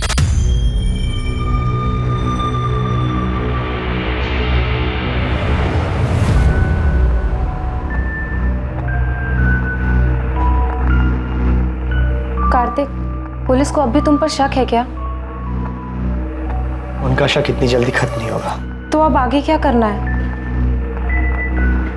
You don't worry, मैंने कुछ सोच कर रखा है।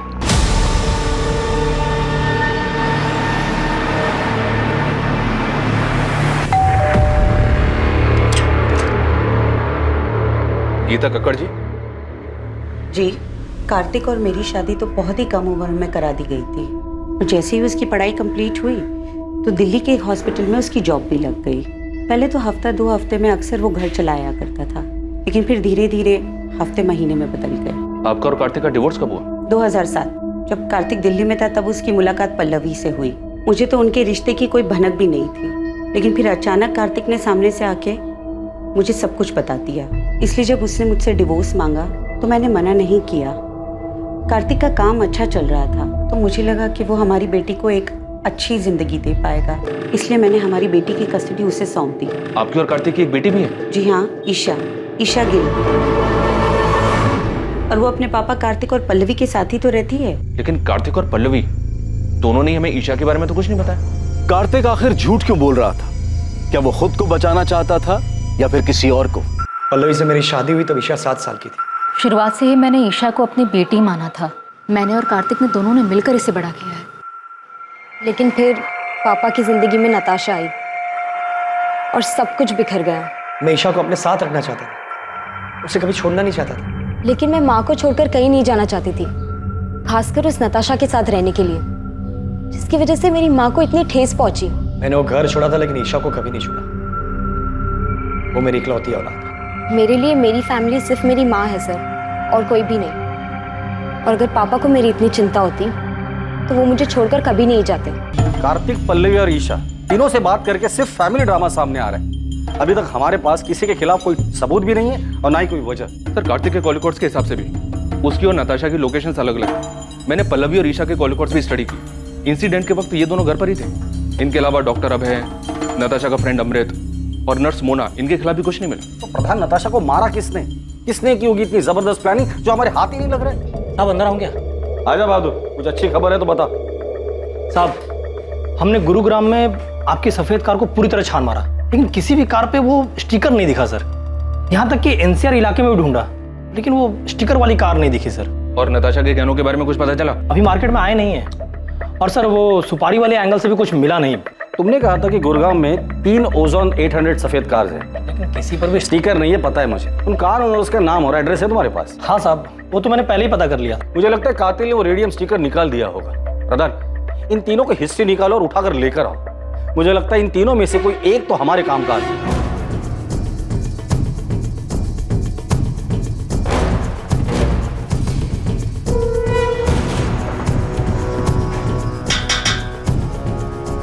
क्या हुआ सर?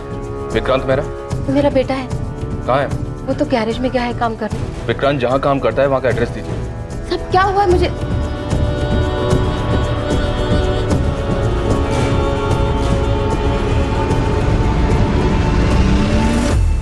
विक्रांत गैरेज में नहीं है, और कहाँ जा सकता है? मुझे नहीं पता साहब।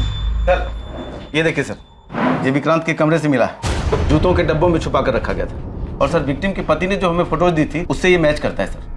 ये इतने महंगे गहने, ये किसके है साहब? उस औरत के जिसका खून आपके बेटे ने किया। खून?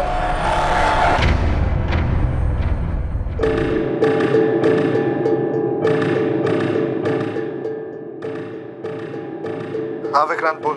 राजीव, अबे पुलिस मेरे घर तक पहुंच गई। तूने तो कहा था कि कुछ भी नहीं होगा। क्या बोल रहा है विक्रांत तू? अबे सच बोल रहा हूँ, बाल बाल बच गया मैं। तू अभी कहाँ पर है? एमडी नगर के वो पीछे वाली रोड पे गाड़ी में बैठा हूँ। राजीव, मुझे लगता है कि हमें पुलिस को सब सच सच बता ही देना चाहिए। तू 2-4 दिन के लिए गुरुग्राम से बाहर चले जा, है ना? तब तक मैं कोई प्लान बना लूंगा। मैं तुझे 2 दिन का वक्त दे रहा हूँ। अगर तूने मुझे इस झमेले से नहीं निकाला ना तो मैं खुद ही पुलिस को जाकर सब सच सच बता दूंगा। सर, विक्रांत के फोन की लोकेशन डेड बॉडी मिलने वाली जगह से मैच हो रही है। टाइम भी उसी दौरान का है। विक्रांत के कॉल रिकॉर्ड से कुछ मिला? विक्रांत जिस नंबर पे रेगुलर टच में था उन सारे नंबर्स की डिटेल्स निकलवा रहा हूँ सर। और वो मनोहर जिसने डेड बॉडी को गाड़ी से उतारते हुए देखा था, उसने बताया था 2 आदमी थे। एक तो ये विक्रांति है दूसरे आदमी का पता लगाना बाकी है। विक्रांत का कुछ पता चला? विक्रांत के घर पे कांस्टेबल्स लगा दिए सर। विक्रांत और उसकी माँ का फोन ट्रैक कर रहे हैं। साहब, वो विक्रांत का पता चल गया साहब। मुझे क्या लगा था गाड़ी धोने से सबूत धुल जाएंगे। फिर सफेद ओजोन 800 हमने फॉरेंसिक में भेज दिए, जिसमें नताशा के खून के ट्रेस मिल ही जाएंगे। इसलिए कोई भी कहानी सुनाने के बारे में सोचना भी मत। सीधे सीधे बता दे नताशा को क्यों मारा। सर मैंने उसको नहीं मारा, मैं तो उसका नाम तक नहीं जानता था। सर वो मेरा बचपन का दोस्त राजीव 9 तारीख को मुझसे मेरी गाड़ी लेकर गया था और फिर 10 तारीख की रात को उसने मुझे कॉल किया किसी पीसीओ से और मोहल्ले के बाहर बुलाया मिलने के लिए। सर मैं फंस गया था, इसलिए मुझे उसके साथ जाना पड़ा क्योंकि मेरी गाड़ी उसके साथ थी। मैं उस औरत को नहीं जानता था सर, सच बता रहा हूँ। क्या हो गया राजीव, तेरा फोन क्या, तूने मुझे लैंडलाइन से क्यों कॉल किया था? तू अंदर आ, मैं सब बताता हूँ।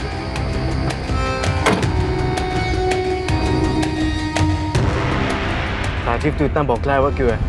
कुछ बताएगा मुझे क्या हुआ? सर मैं प्यार के जुनून में अंधा हो गया था सर। उसे पाने के लिए जो बन पड़ा मैंने किया सर। किसके प्यार का जुनून था? नताशा के? नहीं सर, ईशा के। ईशा के लिए तूने नताशा को मार दिया? हाँ सर। तो ईशा ने तुम्हें कहा था नताशा को मारने के लिए? नहीं सर, उसकी माँ पल्लवी ने कहा था सर।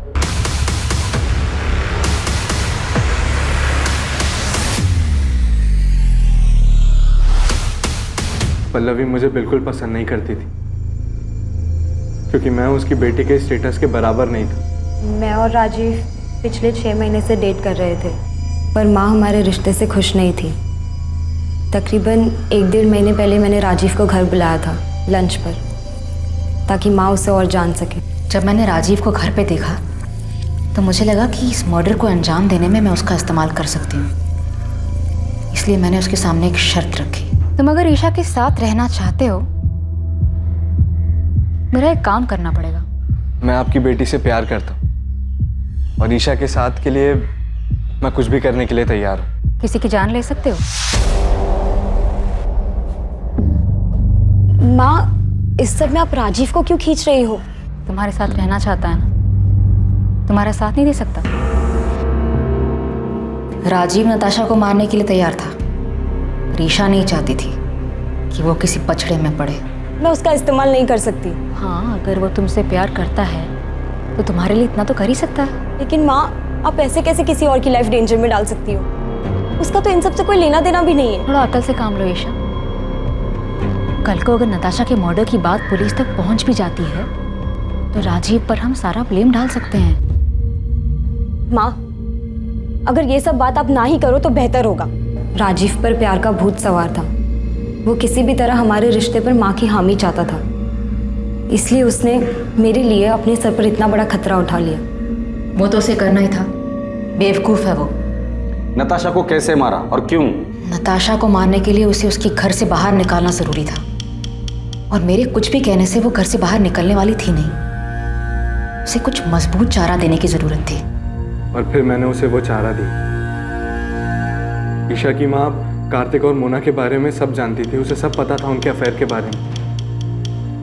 और यही बात मैंने एक अज्ञात कॉलर बनकर नताशा के कान में भरी। मैं उसे एक ऐसे नंबर से कॉल और मैसेज करता था जो मेरा नहीं था, मुझे कहीं पड़ा मिला था। और आगे का प्लान ये था कि धीरे धीरे मैं नताशा का विश्वास जीत लूँगा। और इन सब के लिए मुझे कार्तिक और मोना की एक पिक्चर चाहिए थी।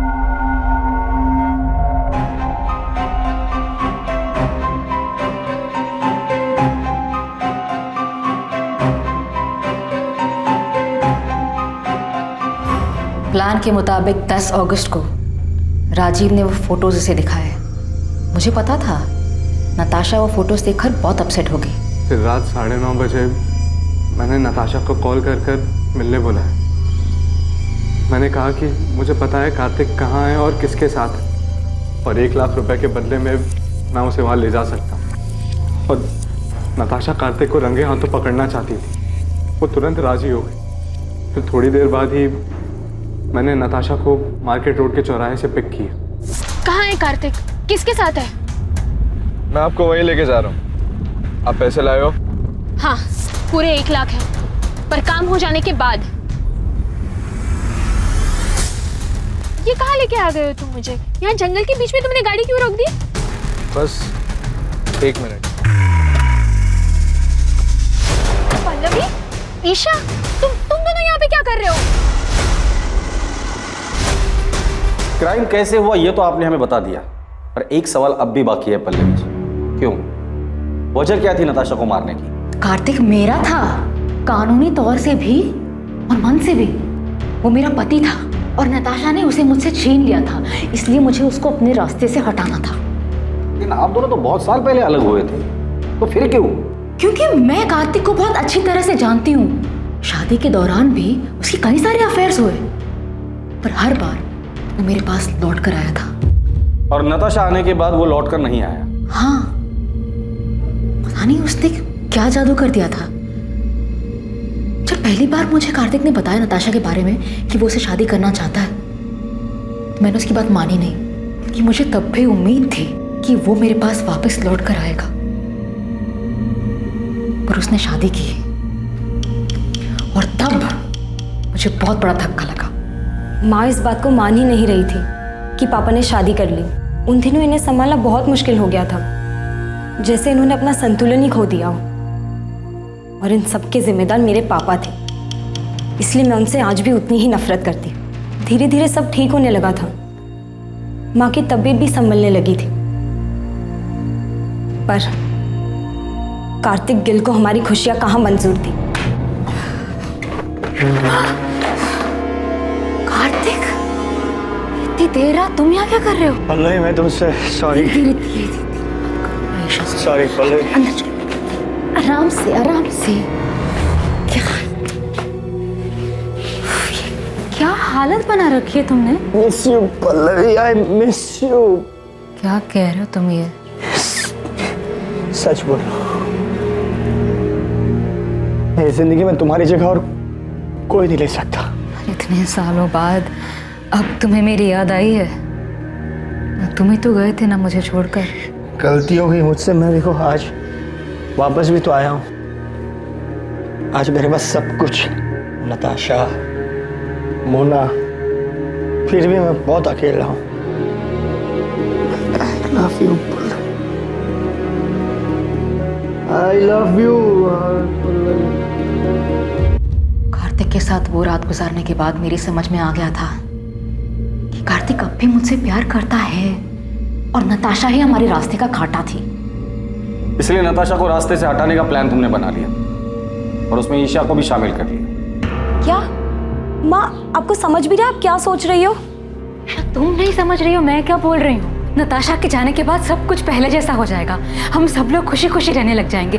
तुम्हारे पापा भी हमारे साथ रहेंगे। माँ प्लीज संभालो खुद को और मेरी बात को समझो। ये सब करने का कोई फायदा नहीं होगा माँ, पापा लौटकर नहीं आने वाले। प्लीज मेरी मदद करो। मैं अपनी माँ की तरह सपनों में नहीं जीती। मैं जानती थी ऐसा कुछ नहीं होगा। पापा की फितरत बदलने वाली नहीं थी।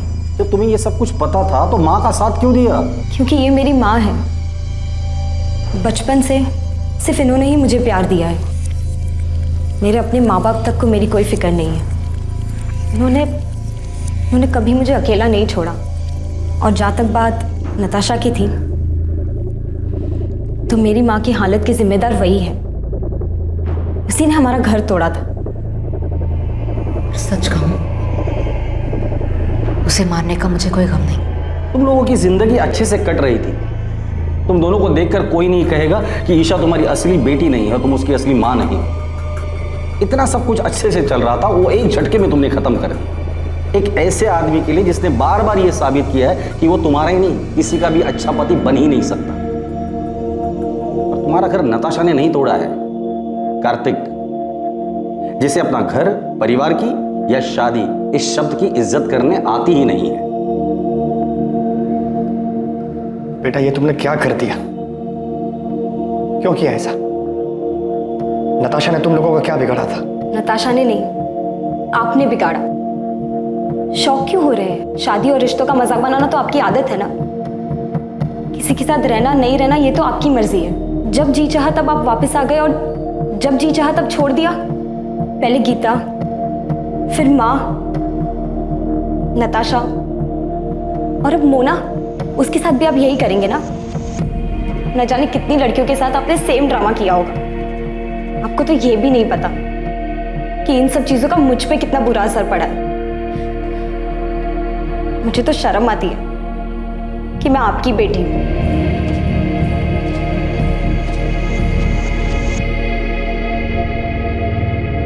पल्लवी गिल, उसकी बेटी ईशा गिल और ईशा के बॉयफ्रेंड राजीव वालिया को नताशा की हत्या के आरोप में आईपीसी की धारा 302 और सबूत मिटाने के लिए आईपीसी की धारा 201 के तहत बुक किया गया है। राजीव का फ्रेंड विक्रांत मेहता, जो कि अपराध में इस्तेमाल हुई कार का मालिक था, उस पर आईपीसी की धारा 201 के तहत आरोप लगा है। पल्लवी हर हाल में कार्तिक को पाना चाहती थी, जिसके लिए उसने बिना कुछ सोचे समझे नताशा की हत्या कर दी।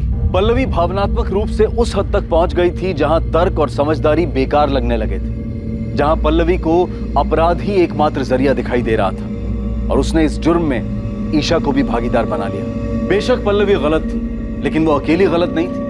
अगर ईशा चाहती तो अपनी मां को समझाकर इस जुर्म को होने से रोक सकती थी, लेकिन उसने भी अपने अंदर की कड़वाहट के कारण समझदारी, लॉजिक और कॉमन सेंस को दरकिनार कर दिया। भावनात्मक रूप से उथल पुथल होने के वक्त लिया गया हर फैसला इसमें शामिल लोगों के लिए हमेशा तबाही लाने वाला ही होता है। फिर मुलाकात होगी एक और नए केस के साथ। देखते रहें क्राइम पेट्रोल सतर्क, सोमवार से शुक्रवार रात 11 बजे। और याद रखें, क्राइम और आपके बीच में सिर्फ इतना फर्क है कि आप कितने सतर्क हैं। सतर्क रहें, सुरक्षित रहें। जय हिंद। इस तरह के और भी एपिसोड देखने के लिए हमारे चैनल को सब्सक्राइब करें और बेल आइकन दबाना ना भूलें।